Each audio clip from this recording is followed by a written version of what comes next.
mengapa sih kita di dalam hidup sebaiknya perlu konsisten, perlu menjadi konsisten dan disiplin.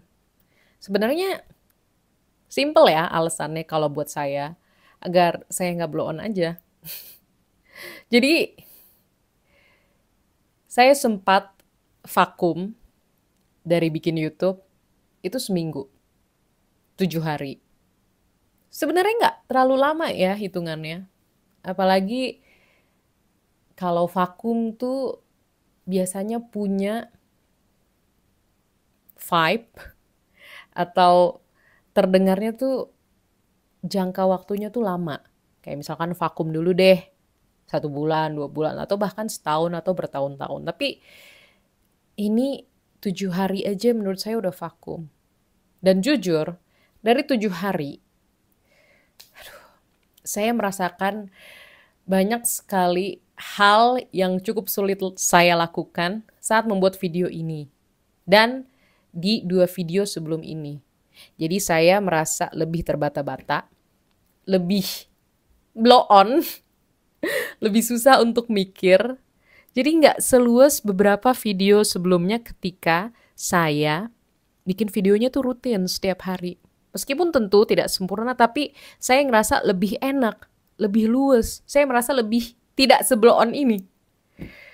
Dan makanya dari situ saya mikir, wah emang beneran harus setiap hari sih. Harus rutin. Gak usah terlalu mikirin apakah video yang dibikin perfect atau enggak. Yang penting saya rutin aja dulu. Rutin ngerekam, terus edit sedikit, biasanya cuma edit audio. Terus post. Terus habis itu ulang lagi ngomong, rekam ngomong, edit sedikit, post. Udah gitu, simple. Tapi ternyata dari hal yang simple tersebut sebenarnya sangat berpengaruh loh. Dan dan semoga dan harapannya setelah video ini saya akhirnya bisa kembali lagi rutin, beneran deh, rutin setiap hari. Kalaupun bolong ya udah deh sehari, 2 hari, 3 hari aja. Tapi kalau 7 hari, aduh lama banget dan terasa lidah saya tuh lebih susah untuk mengeluarkan kata-kata. Ya sekali lagi ya, bukan berarti sebelum-sebelumnya saya sempurna, enggak. Tapi lebih luas, lebih percaya diri, lebih nggak banyak mikir. Dan emang nggak bohong untuk meraih hal tersebut ya emang harus konsisten. Konsisten untuk latihan. Karena secara nggak langsung bikin video kayak gini kan saya melatih diri sendiri untuk bisa ngobrol dengan lancar ya. Tapi ketika saya vakum 7 hari, aduh, lihat aja 2 video sebelumnya itu agak terbata-bata. Mana sebenarnya topiknya agak lumayan berat lagi, jadi agak menyebalkan. Dan dari situ saya langsung berpikir ke aspek-aspek kehidupan lain. Seperti misalkan olahraga deh. Olahraga buat saya ya, tenis deh. Karena saya lumayan suka bermain tenis. Saya nggak main tenis lebih dari seminggu aja, itu aduh udah jelek banget ya ampun. Forehand kemana-mana, backhand telat, terus refleks volley-nya tidak baik, apalagi ketika lagi main doubles. Jadi banyak kekurangannya. Tapi dari situ juga jadi mikir, aduh berat juga ya kalau misalkan ngelakuin sesuatu tuh harus setiap hari. Tapi dari situ jadi mikir juga, ini benar-benar rentetan pikiran ya. Kalau misalkan emang harus setiap hari, untuk beberapa hal ya, berarti kita harus mengeliminasi prioritas-prioritas kegiatan-kegiatan lain yang mungkin kita tidak harus lakukan setiap hari. Nah, dari situ saya keinget video yang ditayangkan oleh Cal Newport. Jadi Cal Newport itu terkenal dengan deep work atau berkegiatan tapi dengan fokus, bekerja, belajar, apapun kegiatannya, gak usah banyak-banyak tapi fokus, gak banyak ke distract. Dia pun juga sempat terkenal dengan video TED Talk-nya yang dia menganjurkan kita untuk tidak menggunakan sosial media. Emang saya pribadi nggak secara utuh meninggalkan sosial media, tapi ketika saya lagi pusing perihal manajemen waktu, merasa terdistraksi, saya akan selalu kembali ke ajaran-ajaran Cal Newport. Jadi balik lagi ke yang kita obrolin. Jadi Cal Newport itu di videonya bilang kalau misalkan kita tuh tidak boleh terlalu banyak punya hobi kalau bisa. Karena kalau misalkan kita terlalu banyak punya hobi, yang ada nanti hobi atau kegemaran atau minat atau apapun deh yang kita lakukan atau ingin lakukan itu malah nanti jadi mendistraksi diri kita. Dan kalau misalkan kita hanya fokus ke fragmen-fragmen atau potongan-potongan, gak asik hidupnya. Karena kita tidak benar-benar punya suatu hobi atau minat yang benar-benar bisa kita kuasai, yang benar-benar kita benar-benar suka. Wah, itu cukup nyentil banget di saya karena jujur saya suka banyak olahraga dulu ya. Sebelum ketemu Cal Newport. Dan saya ngerjain semuanya, squash, bulu tangkis, tenis gitu.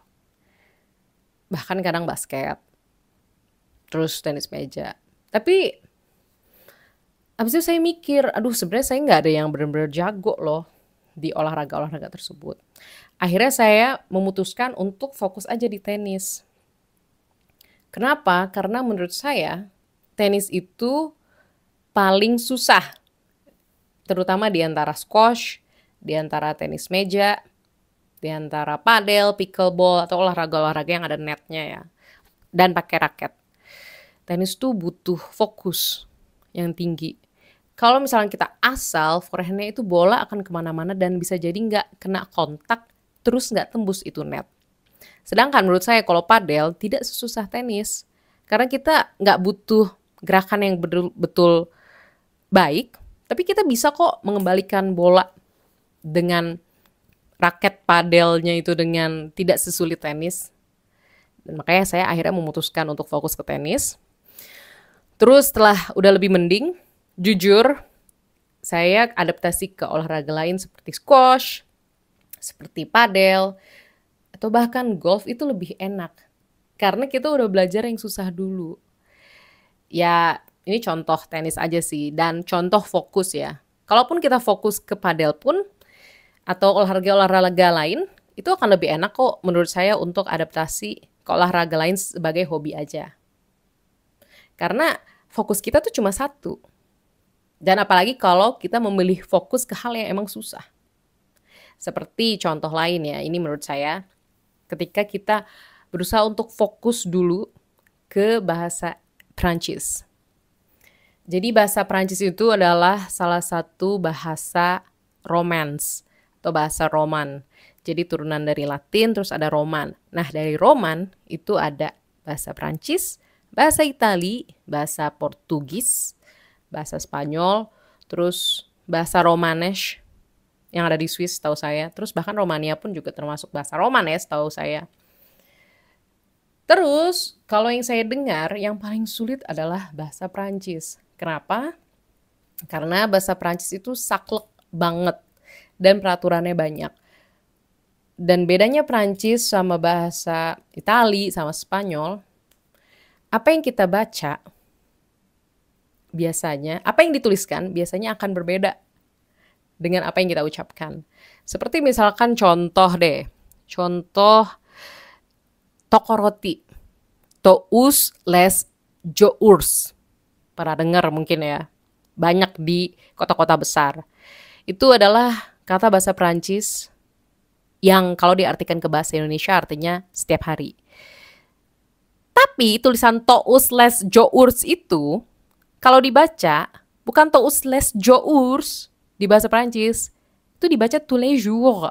Tiba-tiba jadi tu, tiba-tiba jadi le, tiba-tiba jadi jour. Beda.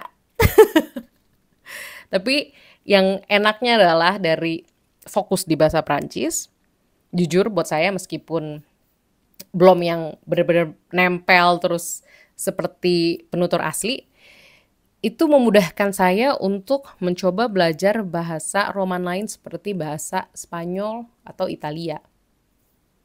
Kenapa? Karena satu emang mirip ya, karena sama-sama bahasa Roman. Dua, saya udah merasakan kesulitannya dulu di bahasa Prancis yang peraturannya lebih banyak.